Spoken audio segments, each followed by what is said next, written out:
Hey everybody, so I've just watched all the Harry Potters. Today I'm going to rank them. There's 8 movies. I'm going to rank 8 movies from the worst to the best. So let's go. In last place, 8th place is going to be Harry Potter and the Order of Phoenix. I absolutely cannot stand this movie. This was probably like one of the worst movies I've seen this year. And that's saying a lot. I mean like 22 to 23. And then 23 to 24. It's already 2024, but I mean like in the last year. It wasn't as good as all the others. Just wasn't. It's the only Harry Potter movie that I don't like. So yeah, it's not. It's just not entertaining like the rest of them are, and I didn't like the ending. Well, actually, that's the only thing I did like about it was when Harry's face to face with Voldemort. Everything leading up to that's just too boring for me. It didn't keep my interest like the rest of them did. So, in 8th place is going to be Harry Potter and the Order of Phoenix. In 7th place is going to be Harry Potter and the Goblet of Fire. Another one that I don't really like all that much, but I still don't necessarily hate it. It's just not as good as the others. This one was a bit more entertaining, just not very much more. And it doesn't keep your interest like the others do. And, for that being the last book that she wrote before all the movies started coming out, I don't know. I was expecting a lot more out of this one than the rest. So, yeah, it didn't deliver very well. I liked the Sirius Black character. I think this is where he was introduced. It's either this one or the third one. I liked pretty much. I love the ending of it, of Goblet of Fire, where Harry's face to face with Voldemort for the first time. But yeah, in 7th place is gonna be Harry Potter and the Goblet of Fire. In 6th place is gonna be movie number 6, which is Harry Potter and the Half-Blood Prince. This one, I really didn't like the ending to it. Like, that was one of the worst endings I've seen in the series so far, with Snape being the Half-Blood Prince.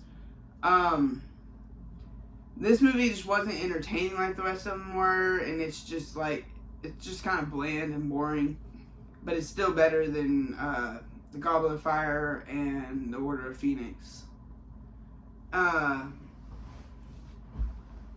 I liked having Draco be like almost a villain at this point. Like, he pretty much is a villain at this point.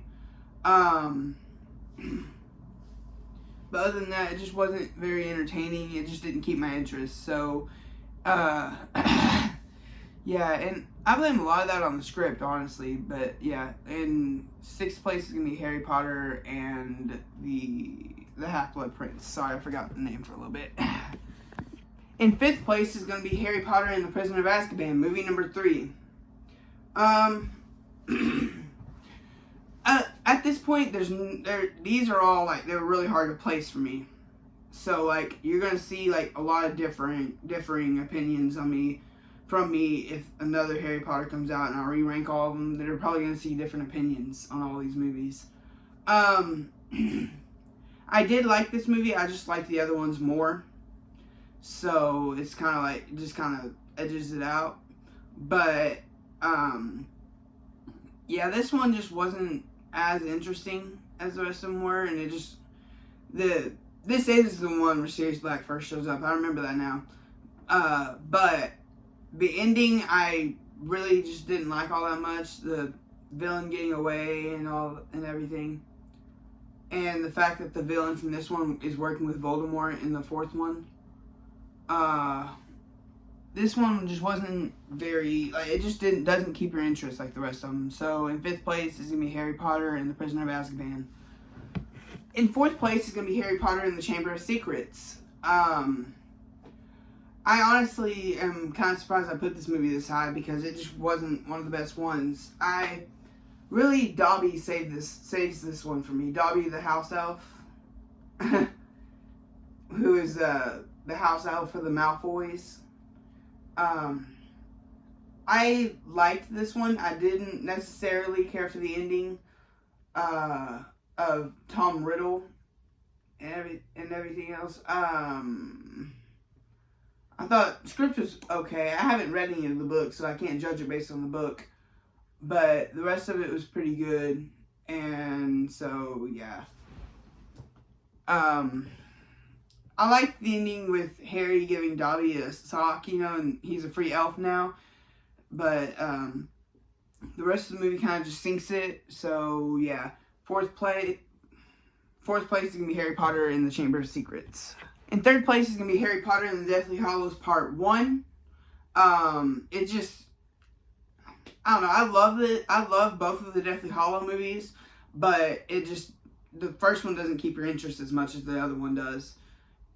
So yeah, it's kind of, I like that Harry and Ginny end up together in this one, but other than that, there's just not much else to it.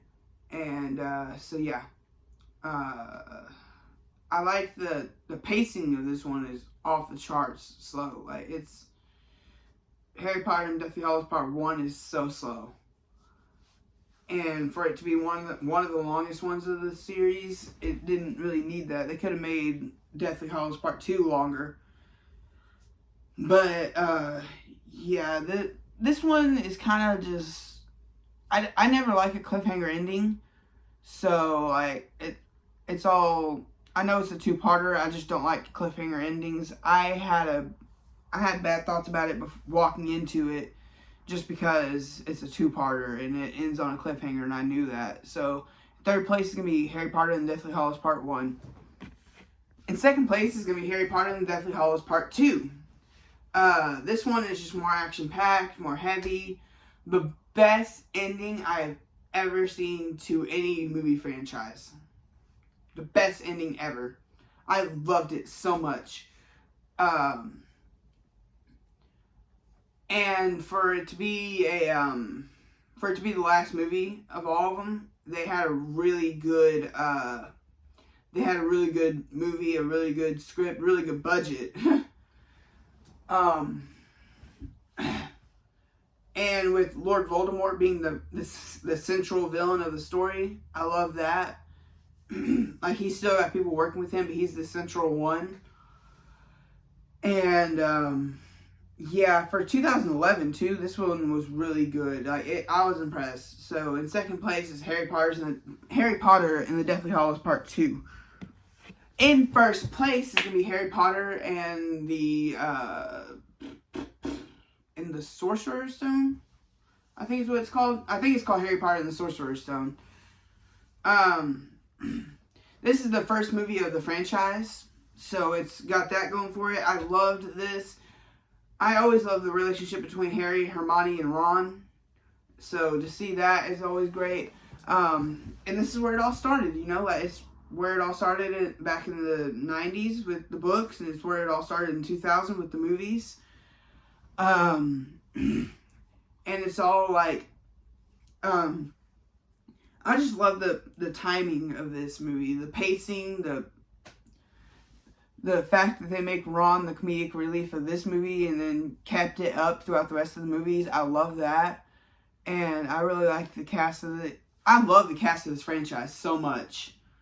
Emma Watson always does amazing. Everybody's always great. But this is where they all got their start. And so that's what puts this movie in first place. So first place is going to be Harry Potter and the Sorcerer's Stone.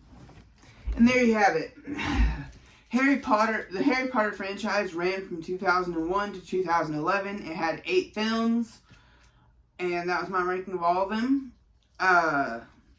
This will probably be my last video for a little bit because I'm just focusing more on work and more on myself, you know. But